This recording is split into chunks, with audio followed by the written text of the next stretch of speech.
Loss comes in many forms, and usually in unexpected ways. It can be devastating, leaving you facing an uphill struggle to go on with life without someone you thought would always be there. But life does go on, and even in the deepest despair, we can find hope. Welcome to Grief Relief with your hosts, Drs. Gloria and Heidi Horsley, brought to you by the Open to Hope Foundation, helping people find hope after loss. And now here's Dr. Gloria and Dr. Heidi.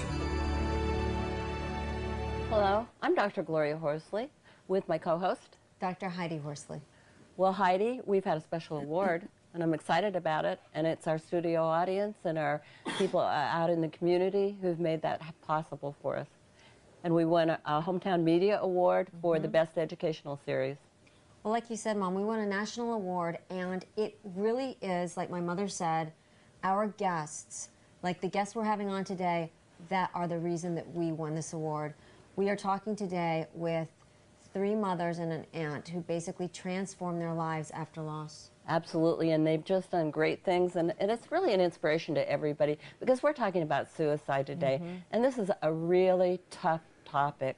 A lot of stigma around it, right, Heidi? There really is, Mom, and I know that so many families that I know that have had someone die by suicide say, you know, people don't know what to say to us, and so they don't say anything.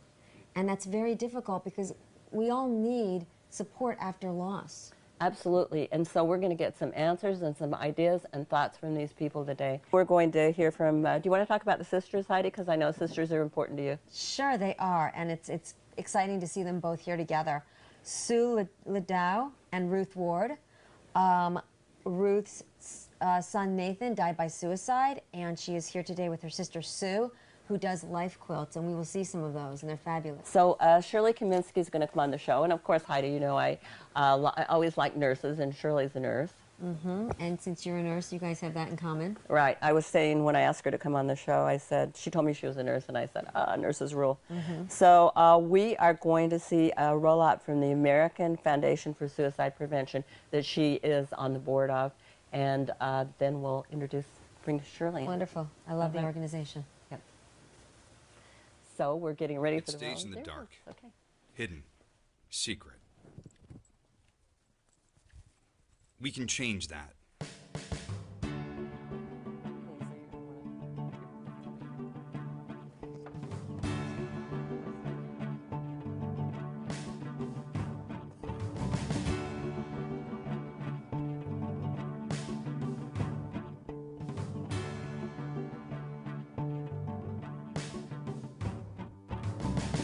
My name is Diane Gillen. My name is Greg Gollins. I'm Melissa DeArabian. My name's Eddie. I'm Tommy John. I'm from San Diego. I'm from Indianapolis, Indiana. I live in Plainfield, Illinois. I'm from Augusta, Georgia. I'm from Long Island, New York. Nicholas Tweed. I'm walking for my Aunt Kathleen. I'm walking in memory of my mother. My brother-in-law, Jeff. My brother. My first husband. I lost my 18-year-old son, Ryan, 7 years ago. I'm here walking for my sister. For my father, I am an attempter who, when I was 18, had attempted suicide. This year, I realized that I suffer with depression. I was 20 when my mom died from suicide. And that was an event that shook the very foundation of my life. We're given an opportunity to share and take what we've learned and help others. This is one way that we keep his memory alive. The fact that we're sharing a story, you're now part of me, and I want to be part of you. In hundreds of cities across the country, we walk together, breaking down the barriers that have kept suicide in the dark for too long, and raising millions for research, education, outreach, and support. We're here today because we want to make a difference. To support the cause. I want to spread awareness. Put a face with a number. You can help. With the American Foundation for Suicide Prevention, you can help bring the issue of suicide out of the darkness. If you have been touched by suicide, if you struggle, or if you just want to help, you should join us.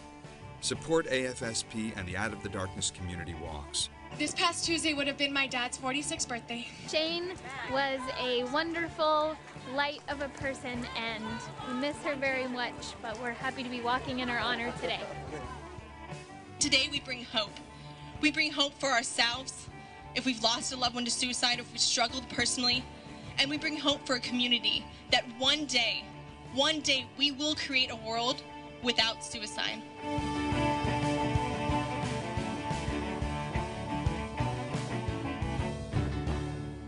To walk with us, donate, learn more, or even organize your own Out of the Darkness community walk, please visit our website at afsp.org.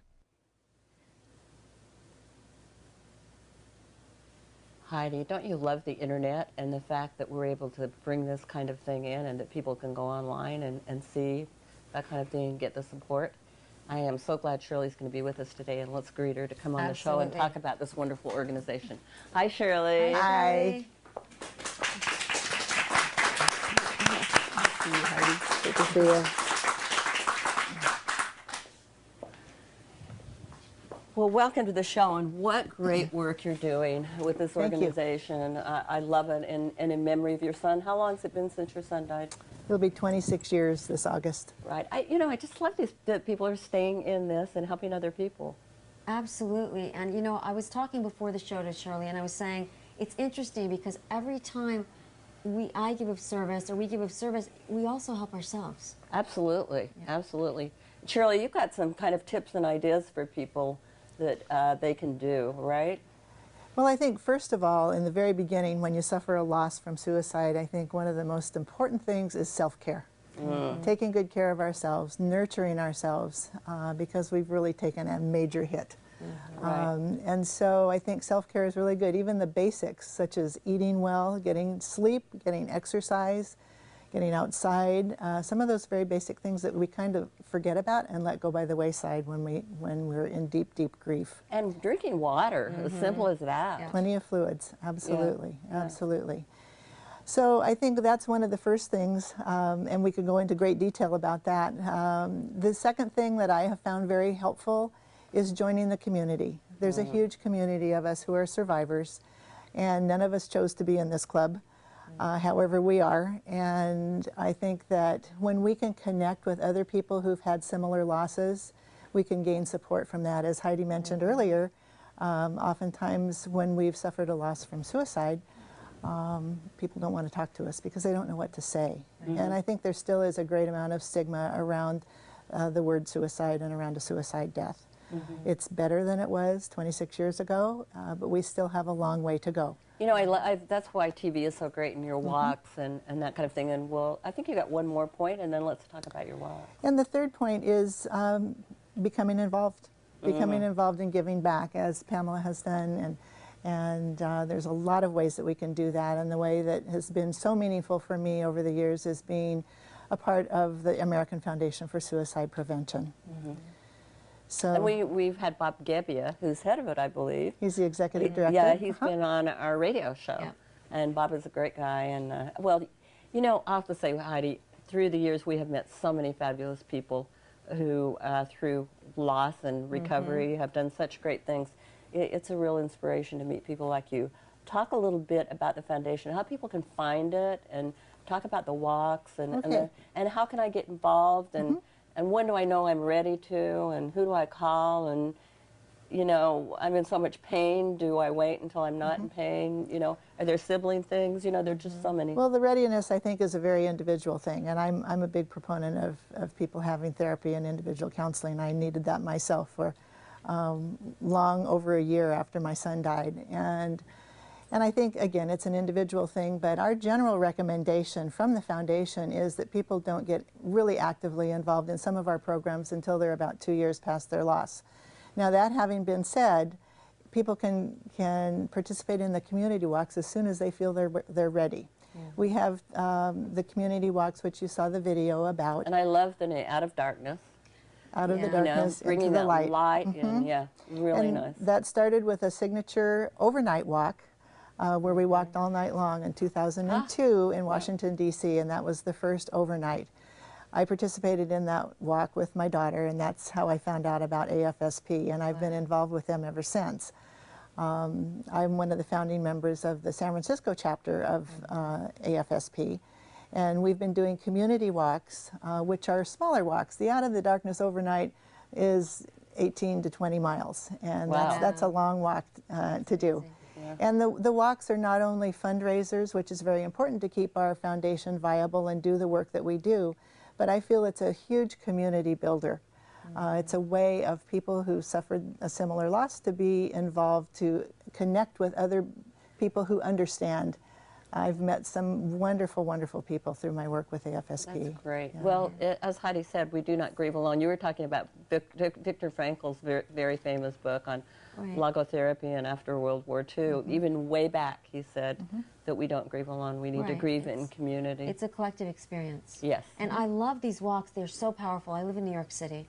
And, you know, not only, and I've seen them, and it also builds awareness to so many people, and they're just so powerful and so emotionally charged to see all these people together, you know, walking and building awareness, and walking is a tribute to someone that they've loved and lost. I was thinking, too, I mean, it gives the opportunity for the whole community to be involved, friends, neighbors. It just doesn't have to be somebody who's had a suicide death. Heidi, why don't we go and take a look at the Memory Quilt, and I know that with Sue and Ruth, and we've got some little teddy bears, and you recognize them. We'll talk about those a little bit, too. And thank you, ladies. All right.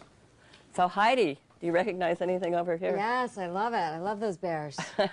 We've got some bears of Scott. Scotty here, my son, somebody made it out of a jacket of his. And, show them? And yeah, you can show that, out of a sports jacket. The interesting thing is, it's been many years since Scott died, and we just did it a few years ago, and I know Pamela Prime brought some of her little teddy bears, and it's been years for her too. So if you've got some clothes out there and it's been years and years that somebody died in your family, you can go online and find some people who do some of these crafts. Well, and that's why I love it, because a lot of times you have a lot of clothes, you have no idea what to do with them, and to make bears is an amazing thing. You can give them to friends, etc., out of your loved one's clothes. Absolutely. So let's talk about these memory quilts. Okay. You want to introduce the ladies, Heidi? Okay, we've got Ruth Ward and her sister, Sue Ladow. And I love that they're sisters here. And Ruth's son, Nathan, died by suicide. And there he is right there. Darling, right in the center. And they're extremely close, these sisters. And Ruth has said that one of the main things that has helped in her healing process is her sister. Absolutely. So this is absolutely Now tell us about the quilts and how you started doing it. Well, actually, this is the only one I've done. This is for the San Francisco chapter. Oh, wow. It's such a great idea. Where did you get the idea for the pattern? I just thought that it would, this way, usually if there's a quilt, you need to have a picture before you can complete it. So this way, it all comes apart, it stacks, it travels well, and it can still be hung without, you know, being completed, really. So and you can take their pictures and I send or I give to people that are at the walks the packet, you know, which we ask for their survivor data. But what I do is I make the frame, so to speak, and then with this they put the picture on, or anything they want to, any information they want to about their loved one, and then I sew it on to one of these. Really squares. fantastic. And I wanted to ask you, as a sister and losing a nephew, what your thoughts are about how family members can support other family members when they've had a loss. Yeah, it's a necessity. I can't imagine anybody going through that alone. Yeah, it's so great. Yeah. And doing crafts and things, you know, seem to be, you know, being able to build something or help. I notice you're online, aren't you? Yes, there is a national website now, and I've just recently gotten the first request for a packet, which I sent out. How great. And I've also I've seen life quilts like this where the whole quilt would have been about Nathan. I'm sure you know this. And, you know, there might be pieces, you know, of his clothing here, and I love the fact there's a guitar there. I mean, and every single thing symbolizes that person. Exactly. I worked with 9/11 families for 10 years, and they had amazing life quilts that were sent to them from all over the country. It's incredible. Yeah, I feel honored to be able to do that. Yeah, a great way to pay tribute to Nathan. Yeah, it is wonderful. And what if I wanted to have you, if I have a chapter, Heidi and I are very involved with the Compassionate Friends, and I was wondering if you had any ideas about if I wanted to do something for the Compassionate Friends, can they get in touch with you? And have you help them do it? I'm not sure about that. Nothing like putting Sue on the spot here. I could give them some ideas if they have questions, that would about yeah. it for sure. That would be a great thing. So, Heidi, have you got any thoughts about family members and support? Oh, about family members and support. Well, I think just showing up is the best thing that you can do. And that is what Sue has done with Ruth. She's shown up and she hasn't run the other way. And she's been there for her. Yep. I think that's really great. And I want to thank you guys for coming in today and for showing this Memory Quilt and for what you've done. And, you know, it's just, as we say, it's all about community, all about being together, and all about dealing with our losses together, because that's the way we learn and grow and become more compassionate. There is hope after loss, and thank you for watching our show today. I'm your host, Dr. Gloria Horsley. And I'm Dr. Heidi Horsley. Thank you.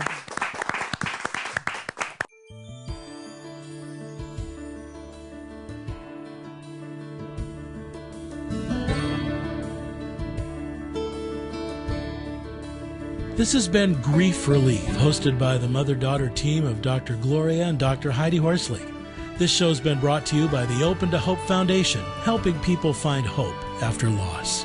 Be sure to visit Dr. Gloria and Dr. Heidi at opentohope.com, where you can listen to radio programs, watch past episodes of Grief Relief, read articles, and view books. You can also join them on Twitter and Facebook and put your events on their international calendar. Thanks for watching, and remember, others have been there and made it, and you can too.